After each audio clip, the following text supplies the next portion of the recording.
Para nosotros es cover, tengo el nombre de cover, pero para nosotros es importante estas invitaciones porque me parece que el modelo cohousing, que apenas se está empezando a introducir, necesita pues mucha masa crítica, mucho conocimiento para poder evolucionar en nuestro medio, y estas invitaciones pues son importantes de cara a divulgar el modelo y que se entienda, que se comprenda que es una alternativa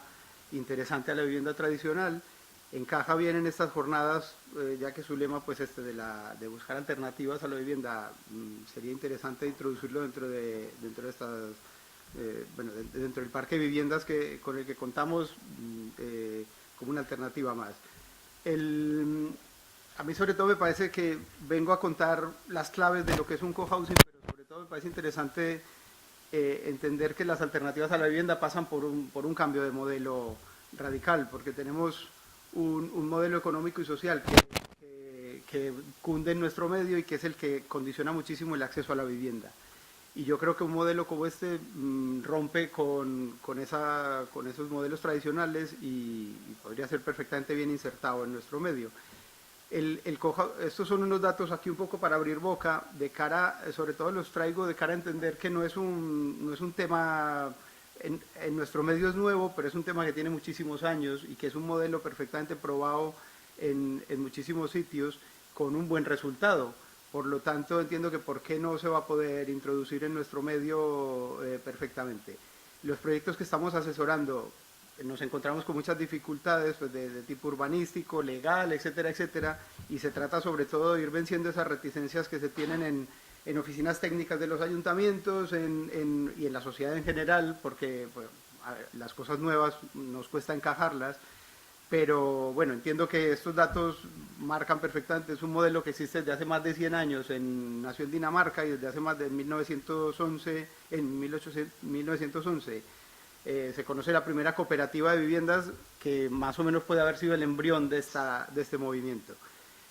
Como todos los movimientos, pues aparecen y desaparecen, se van transformando, y en la concepción que lo conocemos hoy tiene más bien recorrido desde los años 60, 70 del siglo pasado, pero decir que en Dinamarca hay más perdón, creo que son 100.000 viviendas, no 10.000, 100.000 viviendas de este modelo, un 10% del parque de viviendas en Dinamarca están bajo este modelo. El modelo ha saltado a muchos países, viene de norte a sur, en Francia ya está bastante introducido y en nuestro medio pues tiene menos años, desde hace 10, 15, no sé cuánto están las primeras experiencias, sobre todo en Cataluña, que es donde ha empezado a funcionar. En Madrid hay varios proyectos ya, en España no se cuentan probablemente más de 20, y en el País Vasco, bueno, se ha empezado a introducir el modelo, nosotros tenemos referencias de no hace mucho tiempo, 5 años, 7, una cosa así, y bueno, nosotros estamos asesorando un proyecto, empezamos con un proyecto al lado de Vitoria, en Alecha, que lo trabajamos durante mucho tiempo, pero el proyecto decayó, pues por muchos motivos. Estos proyectos son complejos, tienen muchas cosas que encajar y el proyecto bueno, se ha anulado, pero tenemos otro proyecto aquí cerca, de los que aquí hay algunos de las personas que van a vivir seguramente allí, y bueno, es un proyecto que estamos asesorando. Este está en fase de transformación urbanística porque es un proyecto complejo y bueno, hay que reclasificar un suelo, etcétera, etcétera, y entonces está en ese proceso de revisión de planeamiento urbanístico en el ayuntamiento, pero es uno de los procesos de vivienda colaborativa que estamos asesorando.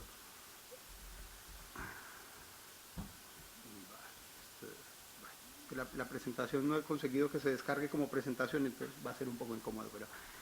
bien. También el cohousing, también conocido como vivienda colaborativa. Sobre esto tengo que decir que, bueno, al principio para nosotros fue ponerle nombre, era importantísimo de cara a introducirlo, por no llamarle cohousing, que es el anglicismo, y le llamamos vivienda colaborativa, pero estamos en revisión del tema, porque luego podremos entrar en el debate si queréis, pero sobre todo porque se inserta perfectamente en lo que ahora se llama economía colaborativa, pero como la economía colaborativa está teniendo también un pequeño desfase que se está convirtiendo más en economía de plataformas, en economía de plataformas que en economía colaborativa, estamos en un debate también interno de si se debería seguir llamando así. No, sin más, un inciso. El modelo que ha abarcado la gran mayoría de las viviendas, sobre todo en Dinamarca, es la fórmula de Andel, que es un modelo en sí mismo podría profundizar más en eso, pero tal vez no es lo más importante de la charla. El modelo Andel se encuentra, se teclea en modelo Andel y se conocen muchas condiciones de cómo funciona el modelo Andel. La gran ventaja del modelo Andel es que es un modelo en sí mismo y no permite cambiarse a un modelo especulativo tal y como conocemos de compra-venta de viviendas. Las viviendas que se hacen bajo el modelo Andel deben permanecer siendo modelo Andel y eso pues es una ventaja. Si se teclea modelo Andel se encuentra información sobre el tema. También se encuentra definida como covivienda, que bueno, lo encontramos que puede ser un término, y también como ecoaldeas. Yo creo que un cohousing puede ser una ecoaldea, pero no todas las ecoaldeas son cohousing. Esto más que nada como información. ¿Qué es un cohousing? Realmente es una fórmula diferente de alternativa de acceder, gestionar y habitar una vivienda. Hasta ahora la forma de acceder a una vivienda tradicional es, cuando tenemos una necesidad de una vivienda, vamos a una inmobiliaria, buscamos una vivienda que se acomode a nuestras condiciones de bolsillo y más sobre todo de bolsillo, pero que tenga 1, 2 dormitorios, 3, lo que necesitamos, y buscamos un poco que se acerque al barrio donde queremos vivir, si lo podemos pagar, y así accedemos a una vivienda. Sin saber qué nos están vendiendo, básicamente no sabemos lo que hay detrás de esa vivienda, no hemos tomado ninguna decisión sobre esa vivienda desde el principio, sino que simplemente compramos lo que podemos comprar que se nos permita bajo nuestras condiciones. En cambio, el modelo cohousing tiene sobre todo una diferencia fundamental en el acceso y es, no se basa en la propiedad real, todo mío, sino que el acceso es a través de una fórmula cooperativa básicamente, que es, nos formamos bueno, hay otras fórmulas que no son exactamente cooperativas, nosotros la que promovemos es la cooperativa, porque creemos que es la que mejor engloba todo lo que puede ser un cohousing. La cooperativa es quien compra, la cooperativa de los socios covivientes es quien compra la propiedad o quien adquiere el inmueble o el inmueble a rehabilitar o la finca o lo que se quiera, y cede el derecho de uso a cada uno de los covivientes. Esto tiene una serie de ventajas, pero sobre todo que vamos a tomar decisiones desde el principio de dónde y cómo queremos vivir, ya que hemos formado una cooperativa, porque esto es fundamental, esta diferencia, porque por lo general, eso que os decía, vamos a una inmobiliaria y compramos una vivienda y llegamos a vivir a un portal donde no conocemos a nadie, donde no hemos convivido con nadie, sino que nos encontramos con una serie de vecinos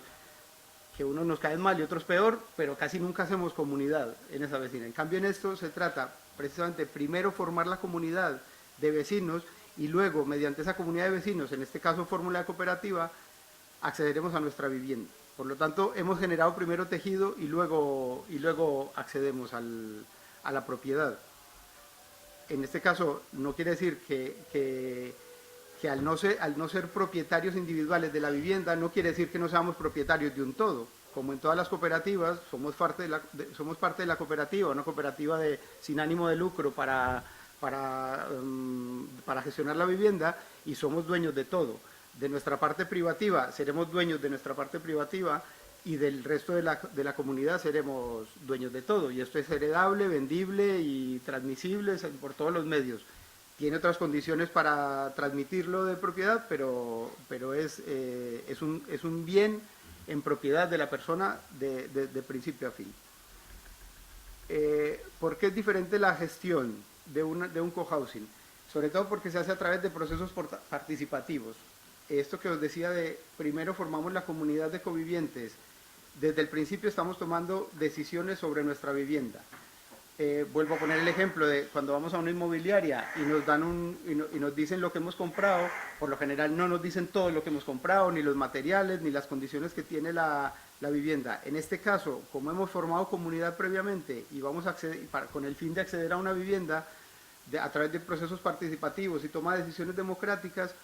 vamos a resolver todo lo que nos implica nuestra vivienda, materiales, el terreno, si es un terreno donde lo queremos, si es un inmueble a rehabilitar, dónde lo queremos tener, cómo lo vamos a rehabilitar, con qué materiales,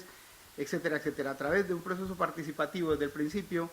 vamos a gestionar esta vivienda. Por lo tanto, en eso se diferencia completamente como alternativa de la vivienda tradicional, en la que no tomamos ninguna decisión más de si podemos acceder a ella porque tenemos dinero para comprarla, pero no sabemos de qué está hecha.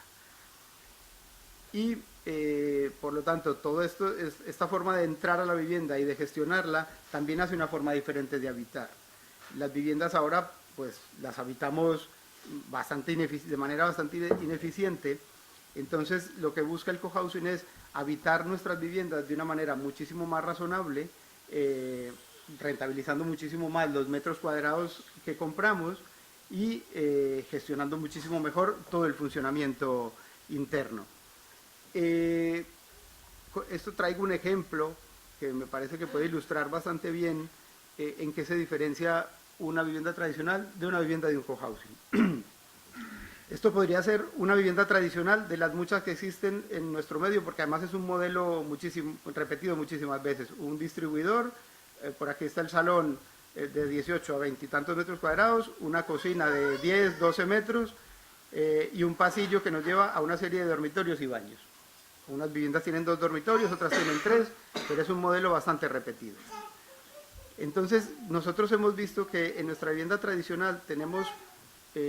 al precio que está la vivienda en nuestro medio, 3, 4 mil euros el metro cuadrado, tenemos una serie de metros cuadrados absolutamente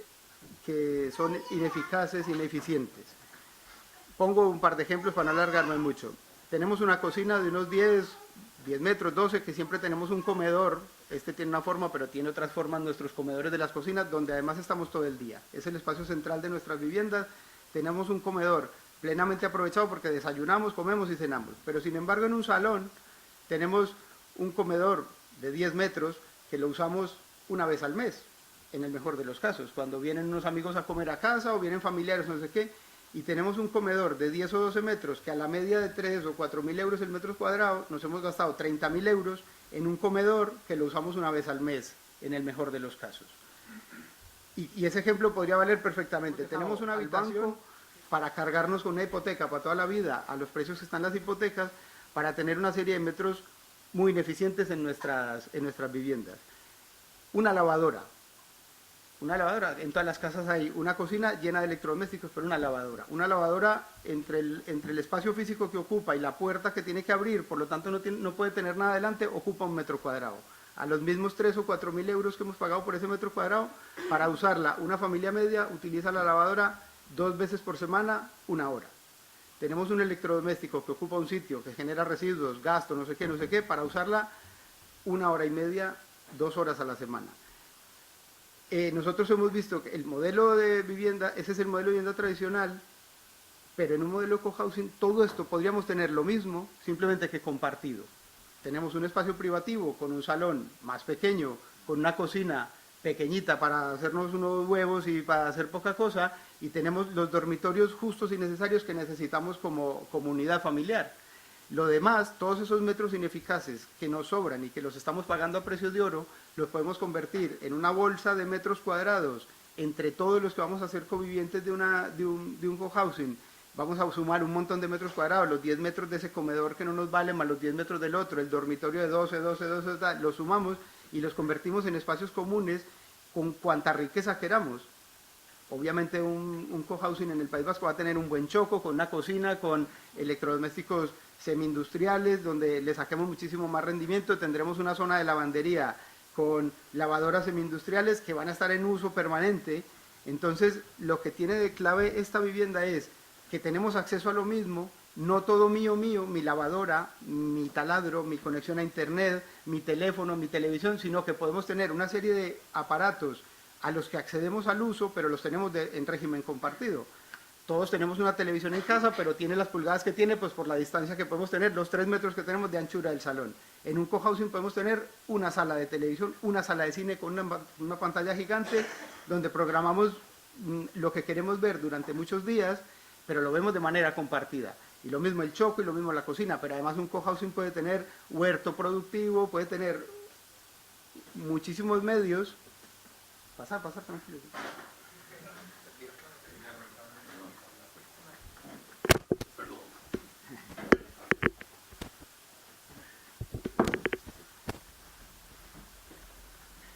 Entonces, bueno, sobre todo creemos que el modelo cohousing lo que tiene es que podemos reducir una serie de metros muy ineficientes que tenemos en nuestras viviendas, que los pagamos a precio de oro, y convertirlos en espacios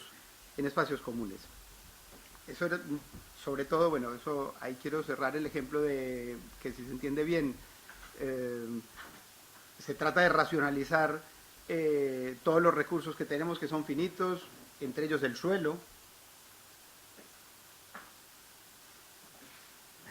El suelo, que es un bien que nos pertenece a todos los ciudadanos de un lugar y está absolutamente mal gestionado porque se construye, se construye, se construye para dejar viviendas vacías, cuando lo que podíamos hacer era hacer viviendas mucho más eficientes y mejor, racionalizando muchísimo más los recursos. Eh, pero sobre todo hay más ventajas con el cohousing. Voy bien de tiempo, ¿no? Vale. Sobre todo hay más ventajas con un cohousing y es que es un modelo ideal para compartir cuidados. De hecho, muchos cohousing han nacido de la necesidad de covivientes, por decir, una familia monoparental, una madre, un padre solteros o en fin, que se ven en esa necesidad de los que tenemos hijos pequeños estamos todos los días haciendo piruetas para conciliar, para llevar al niño al cole, para volver a recogerlo a la hora de comer, para trabajar, en fin, un montón de cosas que nos complican mucho la vida. Un cohousing es un modelo ideal para compartir cuidados, bien sea con niños, bien sea con mayores dependientes, porque al haber generado una comunidad de vecinos en la que tenemos ya cierto nivel de confianza, nos hemos unido por afinidades, también podemos compartir cuidados, que es una cosa que nunca hacemos con nuestros vecinos de Portal. Primero tiramos de los abuelos que viven en el otro barrio antes que dejarle un hijo a unos vecinos. Mientras que esto es un modelo perfectamente con una comunidad muy consolidada de covivientes, podemos utilizar, podemos aprovechar el modelo realmente para compartir cuidados. Si en un cohousing, aquí hay mucha gente joven, las jornadas sobre todo iban orientadas como a juventud por lo que entendí, pero hoy en día yo trabajo buena parte de mi jornada la trabajo en casa, desde mi ordenador, solo, en el salón de mi casa me he montado un chiringuito y ahí trabajo buena parte de las horas que trabajo. Pero en un cohousing, si entre todos decidimos que queremos tener unos espacios, dentro de esa bolsa de espacios comunes, queremos tener unos despachos, un modelo coworking o algo así, que tengamos unos despachos desde donde podamos trabajar desde casa, tenemos teletrabajo, y tenemos una forma de conciliar muchísimo mejor trabajo y familia teniendo los espacios compartidos, sin trabajar en el salón de mi casa, que es lo que no me apetece, pero sin moverme muy lejos de mi espacio vital, tengo un espacio para trabajar y compartir, bueno, conciliar trabajo y familia. Y sobre todo otra cosa que vemos muy interesante en un cohousing y es que también se conocen como vecindarios intencionales, ya que decidimos previamente que queremos vivir de esta manera y con quienes queremos vivir, se le conoce también como vecindario intencional. Creemos que la mejor forma de tener viviendas sanas y sostenibles es con esta fórmula, porque en la medida en que vamos a tomar decisiones desde el principio, qué mejor que decidir de qué materiales quiero que esté construida mi casa, la composición de esos espacios, que esos materiales sean sanos. Vuelvo al ejemplo del principio, yo voy a la inmobiliaria, a mí me dan un listado de los materiales de la vivienda que me puedo comprar y me cuentan que los alicatados son muy bonitos. Por lo general eso es lo que tiene la carta de las condiciones que me dan en la inmobiliaria, pero no me dicen esos materiales de qué están compuestos, los aislamientos, si hay emisiones, etcétera, etcétera. Una serie de contaminantes que tienen las viviendas en las que vivimos no nos dicen qué tienen. Por lo tanto, creemos que el modelo cohousing es ideal para decidir desde el principio cómo quiero que esté construida mi vivienda, cuánto deficiente la quiero en el consumo de agua, en el consumo de energía, que son los consumos que nos penalizan la sostenibilidad a lo largo de la vida útil de la vivienda. Por lo tanto, bueno, nosotros defendemos que el cohousing es una buena alternativa al modelo de vivienda tradicional, que es un modelo, entendemos que no va a ser un modelo mayoritario en nuestro medio, pues tampoco lo pretendemos, pero entendemos que no es un modelo mayoritario pues porque tiene muchas condiciones, no digo que esto sea fácil de sacar adelante, de hecho el nivel de éxito de los proyectos de cohousing es muy bajo, porque tiene muchos atascos a lo largo del camino. Son proyectos que se alargan muchísimo en el tiempo, tienen atascos pues, legales, urbanísticos, etcétera, etcétera. No son proyectos fáciles de sacar, pero una vez que hemos decidido que queremos vivir de esa manera, entendemos que esto rompe con el modelo tradicional de vivienda de la que explicaba al principio, tanto en lo económico como en lo físico, no tenemos por qué tener esas viviendas con ese montón de metros cuadrados que se pueden despreciar, y podemos llegar a unos modelos de vivienda muchísimo más eficientes, mucho más razonables en el uso del suelo, de todos los recursos, y por eso creemos que entra perfectamente dentro de las alternativas de vivienda. Con esto termino. Gracias.